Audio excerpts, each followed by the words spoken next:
Can you dig it? Can you dig it? Can you dig it? Hey, yeah, boy.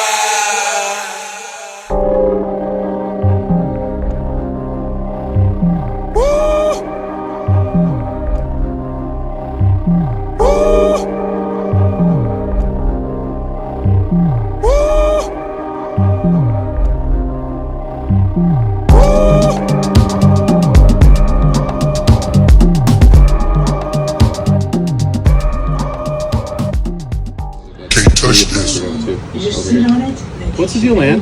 You're on my property, you pulled up to my house, and you start asking me questions. I don't want to talk to you. I don't have to talk to you. Get off of my property. I'm here because people were looking. I don't give a fuck why you are here. Get off of my property. Get in the house. Get in the house. I don't need you to explain nothing to me. I know the law. Okay. Get off of my property. I'm telling you, I have reasonable suspicion. I don't care what your suspicion is. There has been no crime committed on my behalf on my property. Get off of my property. Going in circles about this. Dude, this is called harassment. I cannot wait to go up to the court. I cannot wait to go up to the court. I don't have to wait. I have to wait for someone to talk to the guy that called in. Get off of my property. Get off of my property. Not you. We leave. Get off my property. That's why we're hanging out and talking. Get off my property. Man, that's not how this is going to work. This is how it works. You can't come up to someone else's private property and harass them. When someone's breaking into cars down the road. I don't give a shit. That has nothing to do with me. Go do your job. That's what I'm trying to do. Then get off my property. People who are breaking into cars. Get off my property. You are harassing me. No, unfortunately. I've asked you to get off my property. I don't want to talk to you. I don't have to talk to you. Get off of my property. No, I don't want to do this in front of your kids. Yo, you're exactly. I'm on the hammock. He pulls up and he starts talking like I have reasonable suspicion to pull up to your house. That's not how that happened. And you know it's on camera. All I did was ask. Was your camera on? Did you see? Is your camera on? And what I say to you? I don't want to talk to you. That's what I said. Get off my property. Well, he was right here. All I did is ask, hey, do you see anything? And he walked away inside. Okay. I'm like, okay. I don't have to talk to you. Well, wait for a better description. And now we're in a kissing match. Okay. So do you have PC for him? I don't have PC for him. All right. I said is do you want us to explain what's going on? I don't care. That's why as soon as he pulled up to my house, I'm on my hammock. He pulls up to my house, starts asking me questions. I said, I don't want to talk. I walk in the house. Now he's harassing me. Okay. I'm the supervisor. Did you want to talk to me? Yeah. No, I want him to get off my property. Okay, just go ahead and leave the property. Now he doesn't want to talk to you. I've never wanted to talk to you. It's on camera. Sir, did you ask for a supervisor? I didn't. I asked for you to get him off my property because he wouldn't leave me alone. Do you mind if I explain to you what we're here? I don't want to know. I just want to stop being harassed. People are breaking into cars. Oh, that has nothing to do with me. That's y'all's job. I can't help you with that. Someone was breaking into your car. No, he didn't. That's what he said. He radioed out with somebody. Hey, I think this guy might be in the I'm laying in my hammock on my phone, dude. Dude, I totally get it. We're here because the neighbor said there's people breaking into okay, cars. No. We're just trying to no, keep it safe. We're good. Okay, have a better night. Thank you. What's up? We back, you know what it is. So we getting involved now into the traffic, or we're diving into, should I say. So let's get into it straight off the jump. I'll start explaining. This time I'll try to not get as loud as I was in the last episode.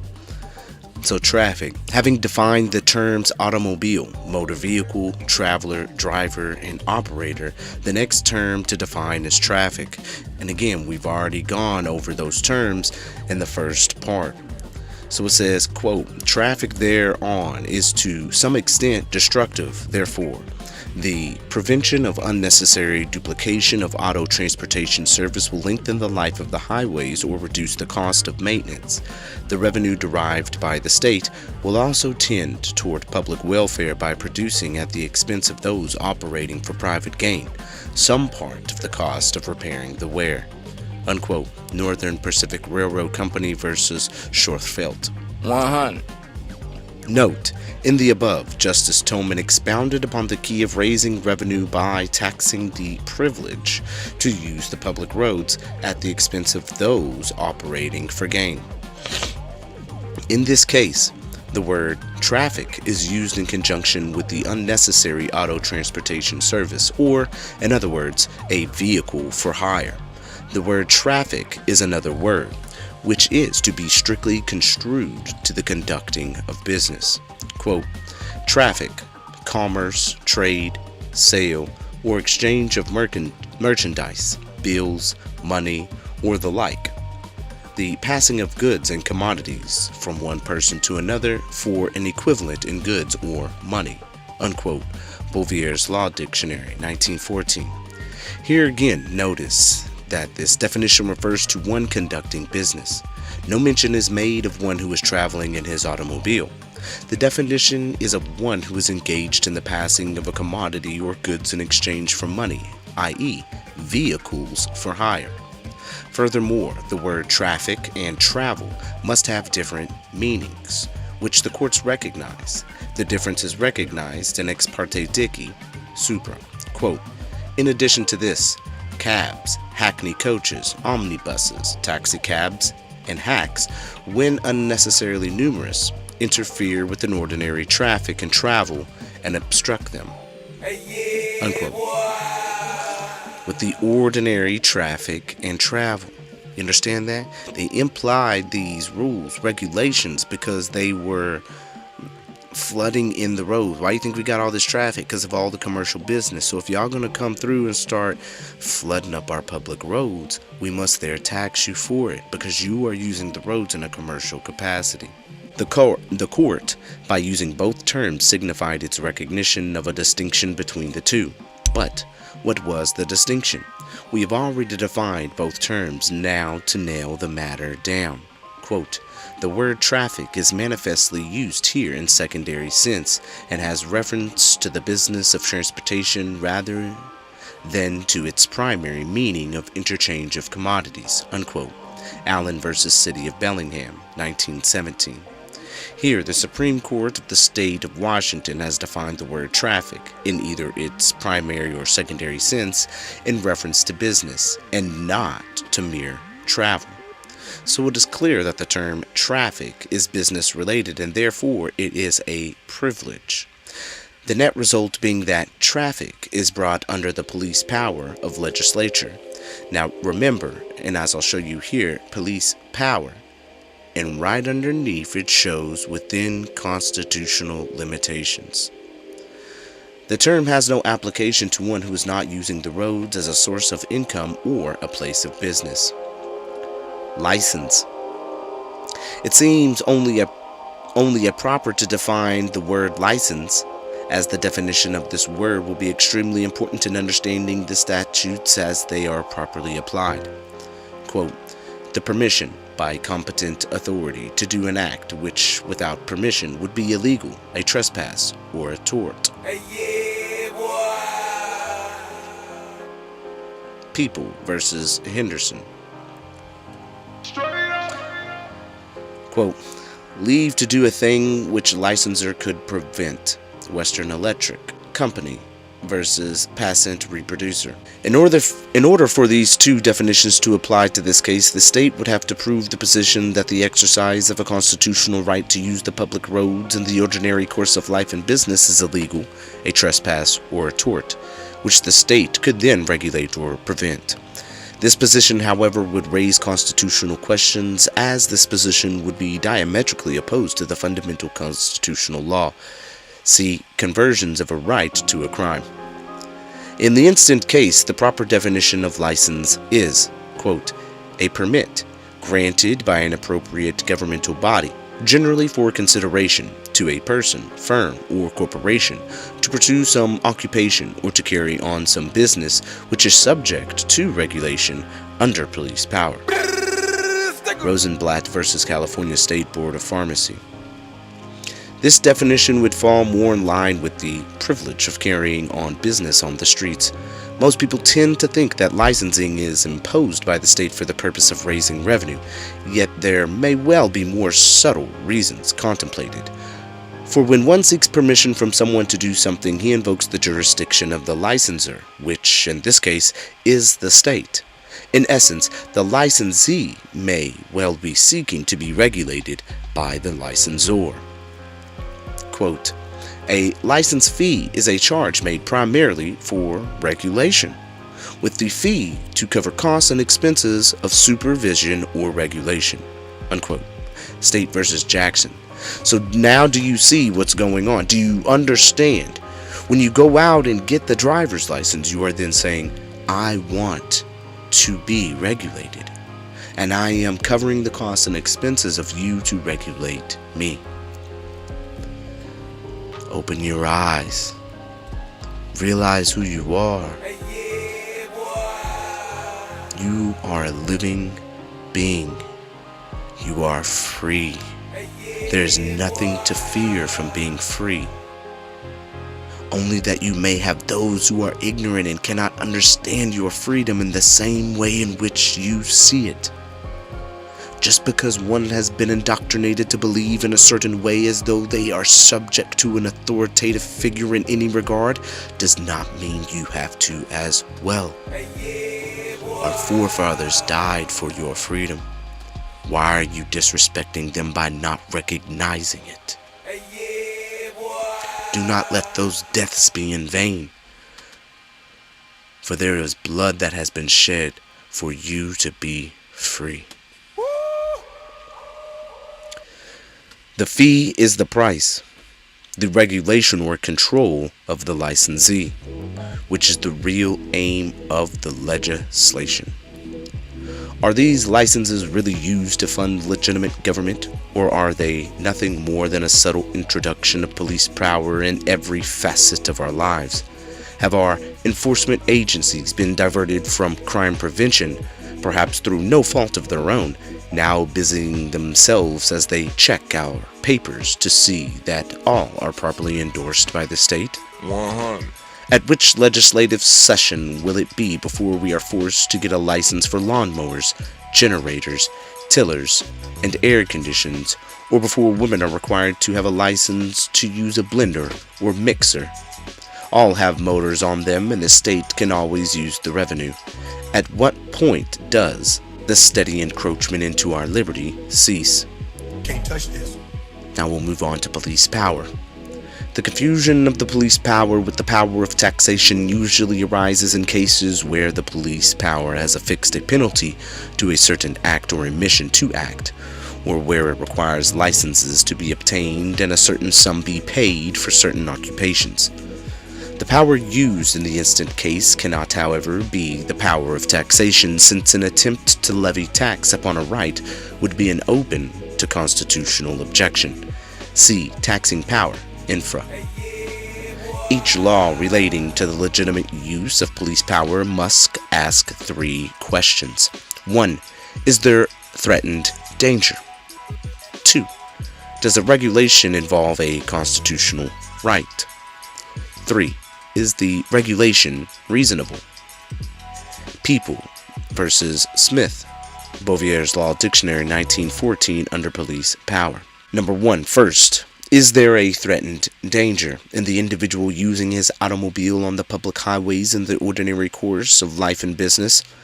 The answer is no. There is nothing inherently dangerous in the use of an automobile when it is carefully managed.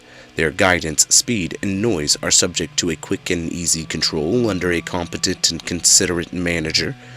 It is as harmless on the road as a horse and buggy, possibly more so. It is the manner of managing the automobile, and that alone, which threatens the safety of the public. The ability to stop quickly and to respond quickly to guidance would seem to make the automobile one of the least dangerous conveyances. See Yale Law Journal, December 1905. Quote, the automobile is not inherently dangerous. Cohen versus Meadow. Blair versus Broadwater, 1917. To deprive all persons of the right to use the road in the ordinary course of life and business, because one might in the future become dangerous, would be a deprivation not of the right to travel, but also of the right to due process. 2. Next, does the regulation involve a constitutional right? The question has already been addressed and answered in this brief, and need not be reinforced other than to remind this court that this citizen does have the right to travel upon the public highway by automobile in the ordinary course of life and business. It can therefore be concluded that this regulation does not involve a constitutional right. The third question is the most important in this case. Is this regulation reasonable? The answer is no. It will be shown later in regulation infra that this licensing statute is oppressive and could be effectively administered by less oppressive means. Although the 14th Amendment does not interfere with the proper exercise of the police power in accordance with the general principle that the power must be exercised so as to not invade unreasonably the rights guaranteed by the United States Constitution, it is established beyond question that every state power, including the police power, is limited by the 14th Amendment and others, and by the inhibitions there imposed. Moreover, the ultimate test of the propriety of police power regulation must be found in the 9th Amendment, since it operates as a bulwark to limit the field of police power to the extent of preventing the enforcement of statutes and denial of rights that the Constitution protects. See Parks v. State, 1902. Quote, with the regard particularly to the U.S. Constitution and it is elementary that a right secured or protected by that document cannot be overthrown or impaired by any state police authority. Unquote. Conley v. Union Sewer Pipe Company, 1902, and Lafarriere v. Grand Trunk Company in 1892, as well as O'Neill v. Providence Amusement Company. Quote, the police power of the state must be exercised in subordination to the provisions of the U.S. Constitution. Unquote. Panhandle Eastern Pipeline Company versus Highway Commission, 1935, and Buchanan versus Worley in 1917. Now, what people are not understanding when they come and they start referring to the police power, the state has police power, but yes, it's still in subordination to the provisions of the U.S. Constitution. Understand that the limitations are still set. Quote, it is well settled that the constitutional rights protected from the invasion by the police power includes rights safeguarded by both the express and implied prohibitions in the constitutions. Unquote.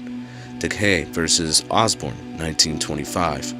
Quote, as a rule, fundamental limitations of regulations under the police power are found in the spirit of the constitutions, not the letter, although they are just as efficient as if expressed in the clearest language. Unquote. Mehlos versus City of Milwaukee, 1914. As it implies in the instant case, the language of the Fifth Amendment is clear. No person shall be deprived of life, liberty, or property without due process of law. As has been demonstrated, the courts at all levels have firmly established an absolute right to travel. In the instant case, the state, by applying commercial statutes to all entities, natural and artificial persons alike, the legislature has deprived this free and natural person of the right of liberty, without cause and without due process of law. Now we move into the section of due process. The essential elements of due process, quote, the essential elements of due process of the law are notice and the opportunity to defend. Unquote. Simon versus Kraft, 1901. Yet, not one individual has ever been given notice of the loss of his or her right before signing the license or contract. Nor was the citizen given any opportunity to defend against the loss of his or her right to travel by automobile on the highways in the ordinary course of life and business. This amounts to an arbitrary deprivation on liberty. Quote, there should be no arbitrary deprivation of life or liberty. Unquote. Barbier versus Kanoff, the law Ollie, in 1885, and Yikwu versus Hopkins in 1886. And, quote, the right to travel is part of the liberty of which a citizen cannot be deprived without due process of law under the Fifth Amendment. This right was emerging as early as the Magna Carta. Unquote. Kent versus Dulles, 1958. So right there is a clear distinction. If we started even going into the Magna Carta, I mean, we're talking about before our Constitution was even developed. So this has been understood quite freely. I mean, and for a long time. So for now to see that some corporations are trying to manipulate your mind frame, like say for instance today, as the recording of this video on, what is today's date? Today's date is the 29th of December 2022. Audit the Audit released a video with a clear misinformed and clear misleading and misinformation to make his viewers feel as though they must fall under an authoritative state of being. The misinformation there is clear, and there has been a clear choice that has been made. It makes you wonder who is actually funding this YouTube channel. The point of this question of police power and due process must balance upon the point of making the public highways a safe place for the public to travel. If a man travels in a manner that creates actual damage, an action in law would be appropriate remedy, civilly, for recovery of damages. The state could then also proceed against the individual to deprive him of his right to use the public highways for cause. This process would fulfill the due process requirements of the Fifth Amendment, while at the same time ensuring that rights guaranteed by the Constitution for the United States of America and the respective state constitutions would be protected for all. But unless or until harm or damage, a crime, is committed, there is no cause of interference in the private affairs or actions of a sovereign citizen. Can you dig it? Can you dig it? Can you dig it? But unless or until harm or damage, a crime, is committed, there is no cause or interference in the private affairs or actions of a living being. One of the most famous and perhaps the most quoted definitions of the due process of law is that of Daniel Webster in his Dartmouth College case for Wheat in 1819, in which he declared that due process means, quote, a law which hears before it condemns, which proceeds upon inquiry and renders judgment only after trial, unquote. See also State v. Strasburg in 1910 and Dennis v. Moses. Somewhat similar is the statement that is a rule as old as the law, that, quote, no one shall be personally bound, restricted until he has had his day in court, unquote, until he has been duly summoned to appear and has been afforded an opportunity to be heard. Judgment without such summons and opportunity lacks all the attributes of a judicial determination. It is judicial usurpation, and it is oppressive, and can never be upheld where it is unfairly administered. Note, this sounds like the process used to deprive one of the privilege of operating a motor vehicle for hire.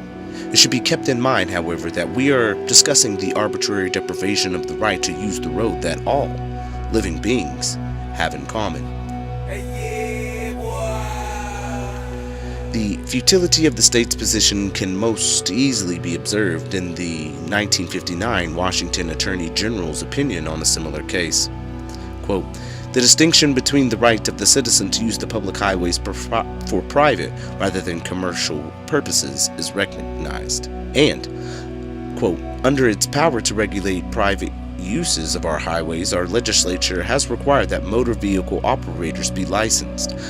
Undoubtedly, the primary purpose of this requirement is to ensure, as far as possible, that all motor vehicle operators will be competent and qualified, thereby reducing the potential hazard of risk of harm to which other users of the highways might otherwise be subject. But once having complied with this regulatory provision by obtaining the required license, a motorist enjoys the privilege of traveling freely upon the highways.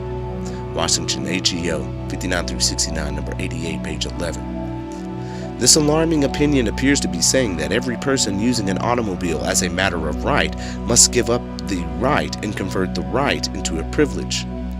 This is accomplished under the guise of regulation. This statement is indicative of the insensitivity, even the pretended ignorance of the government to the restriction placed upon government by and through the several constitutions. That legal proposition may have been able to stand in 1959. However, as of 1966, in the United States Supreme Court decision in Miranda clearly demonstrated that even this weak defense of the state's actions must fail. Quote, where rights secured by the Constitution are involved, there can be no rulemaking or legislature which would abrogate them. Unquote. Miranda versus State of Arizona in 1966. Thus, the legislature does not have the power to abrogate the citizen's right to travel upon the public roads by passing legislation forcing the citizen to waive his right and convert that right into a privilege. Furthermore, we have previously established that this privilege has been defined as applying only to those who are conducting business in the streets or operating for-hire vehicles. The legislature has attempted by legislative fiat to deprive the citizen of his right to use the roads in the ordinary course of life and business without affording the citizen the safeguard of due process of law. This has been accomplished under supposed powers of regulation. Regulation. In addition to the requirement that regulations governing the use of the highways must not be violative of constitutional guarantees, the prime essentials of such regulation are reasonableness, impartiality, and definitiveness or certainty. Unquote. 25 Amgers vs. Highways, Section 260. And, quote, moreover, a distinction must be observed between the regulation of any activity which may be engaged in as a matter of right and one carried on by government sufferance of permission. Unquote. Davis versus Massachusetts, and Packard versus Banton. One can say for certain that these regulations are impartial since they are being applied to all, even though they are clearly beyond the limits of the legislative power. However, we must consider whether such regulations are reasonable and non-violative of constitutional guarantees. First, let us consider the reasonableness of this statute requiring all persons to be licensed, presuming that we are applying this statute to all persons using the public roads. In determining the reasonableness of the statute, we need only to ask two questions.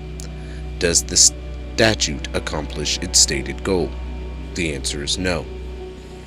The attempted explanation for this regulation, quote, to ensure the safety of the public by ensuring, as such as possible, that all are competent and qualified.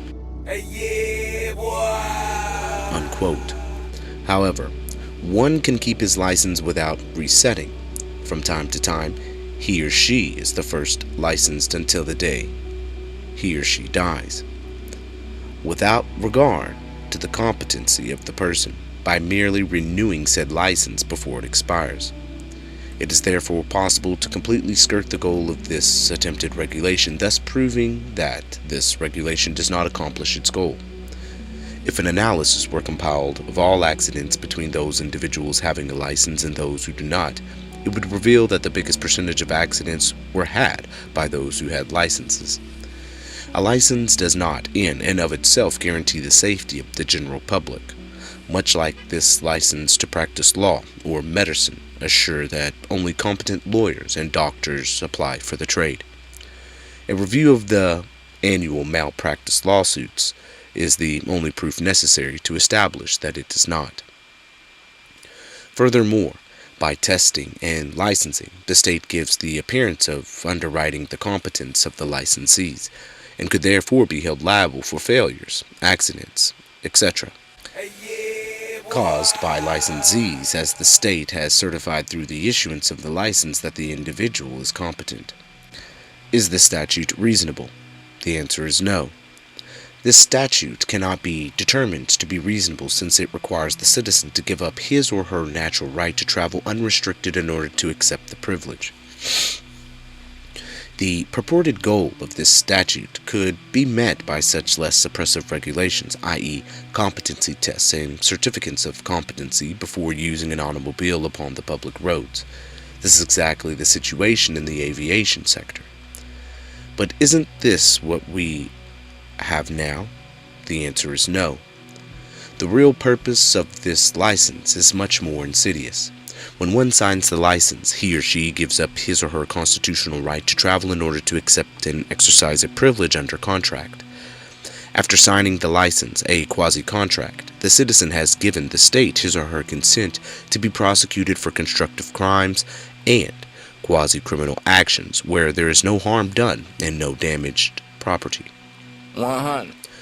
These prosecutions take place without affording the citizen their constitutional rights and guarantees, such as the right to travel by jury of 12 persons,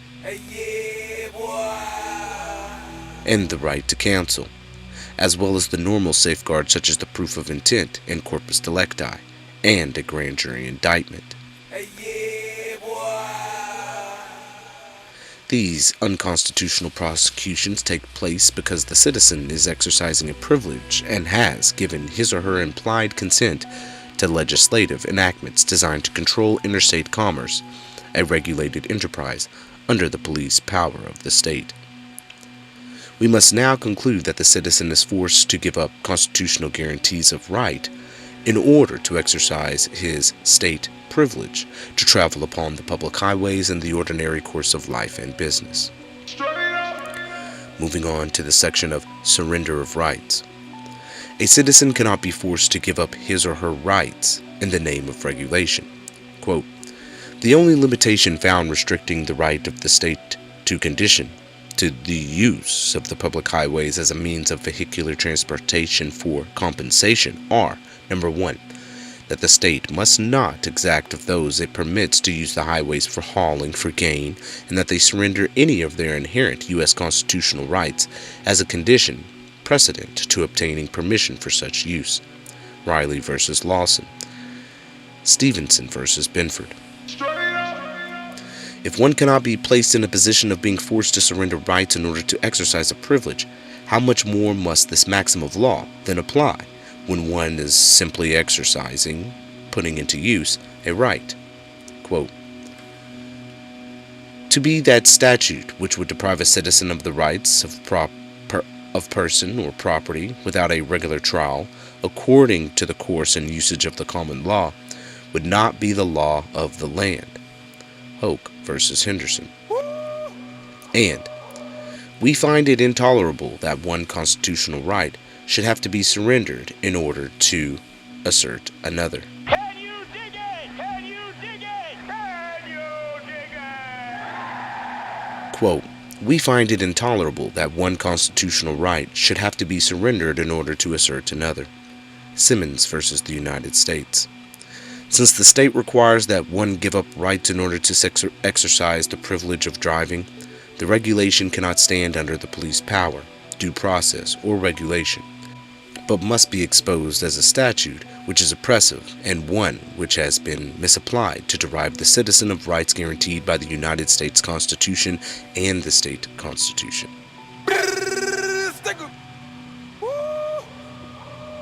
Taxing power. Quote, any claim that this statute is a taxing statute would be immediately open to severe constitutional objections. If it could be said that the state had the power to tax a right, this would enable the state to destroy rights guaranteed by the Constitution through the use of the oppressive taxation. Yes, sir.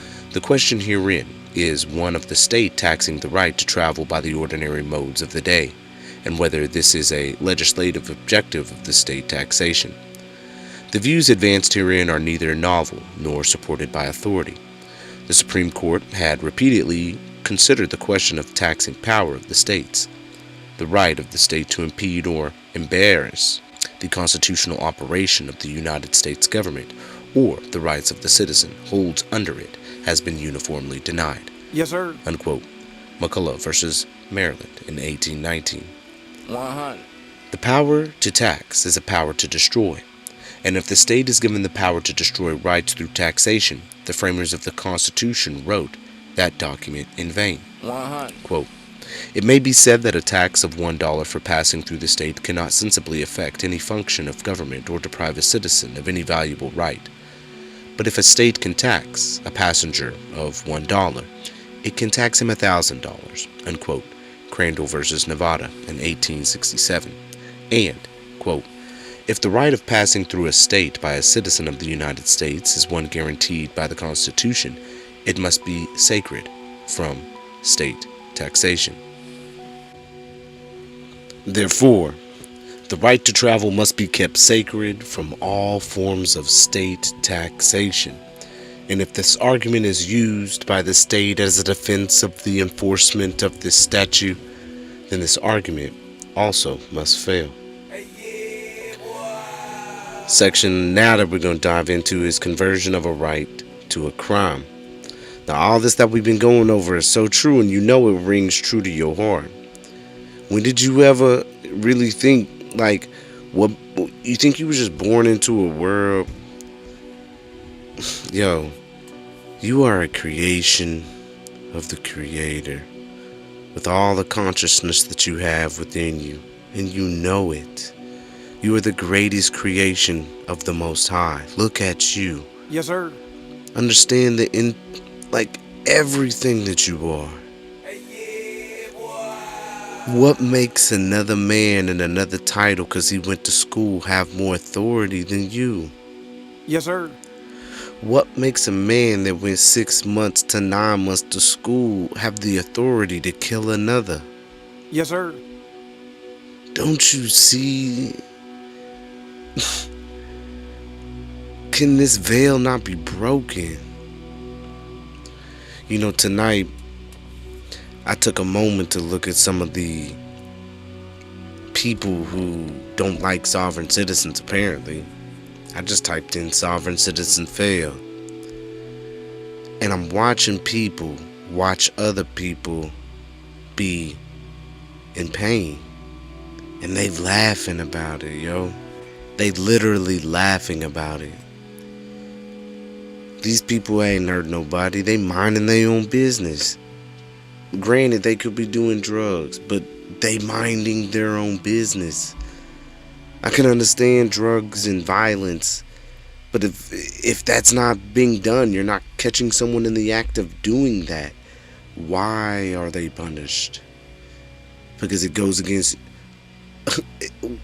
I just don't understand why we are not free in the country that is ours.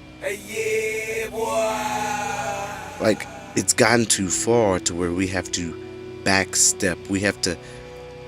there was a great analogy I heard tonight by Brian, and it was, you gotta fight for your liberty. It's kind of like being in a canoe and you paddling upstream. As soon as you let go of the oar or quit paddling, you going back. You gotta fight for your freedom.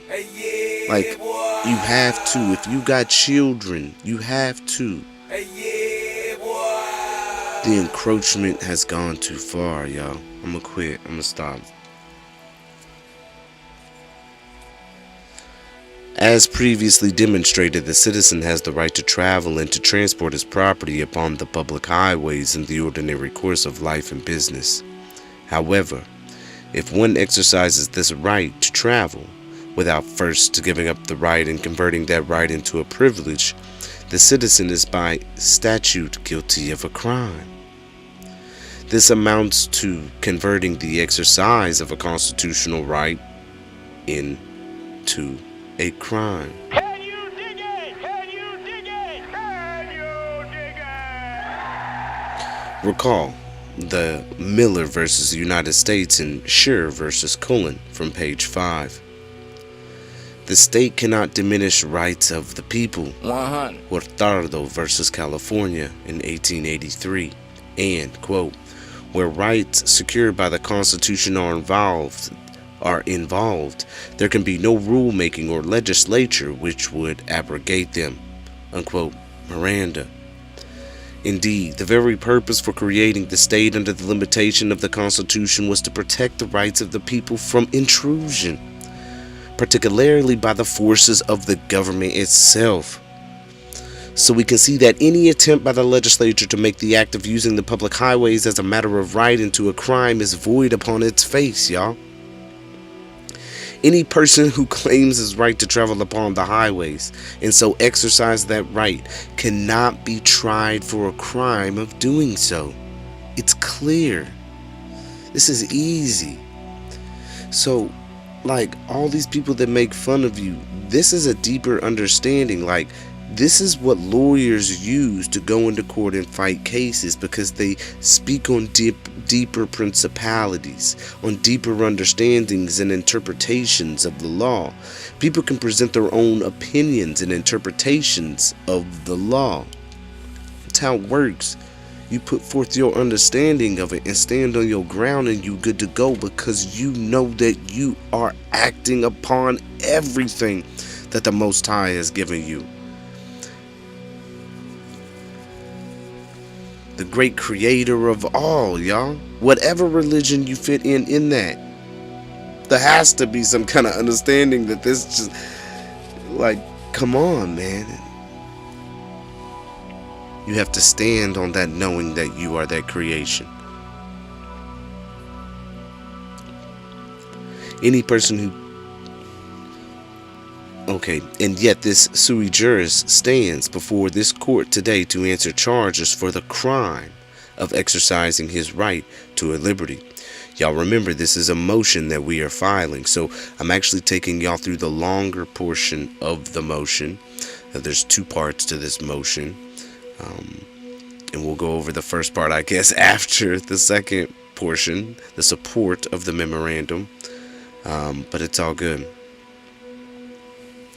As we have already shown, though, the term drive can only apply to those who are employed in the business of transportation for hire, okay?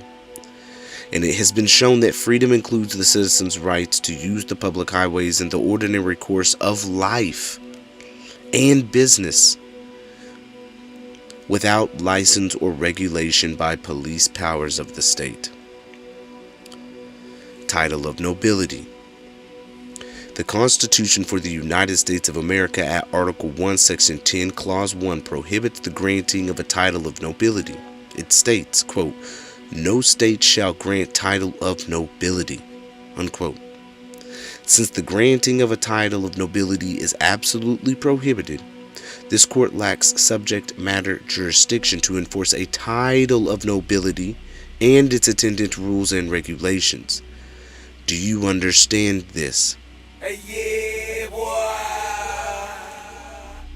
You can't grant me no title of nobility. You can't give me the permission in which you seek to fit into your way of life. I am a free man. If I choose to be a part of your system, you can do that. But you cannot enforce it upon me as though I do not have the free will choice. That is America. Do you not get it? They cannot force anything upon you. So with that being said, you know, this is going to end part 2, but I just want y'all to know that we coming around again with a part 3. We're going to have more videos. We're going to have, soon I'm going to show proof of the dismissals, and we just going to keep educating and empowering ourselves more and more, and that's what it's all about. So y'all stay tuned for part 3.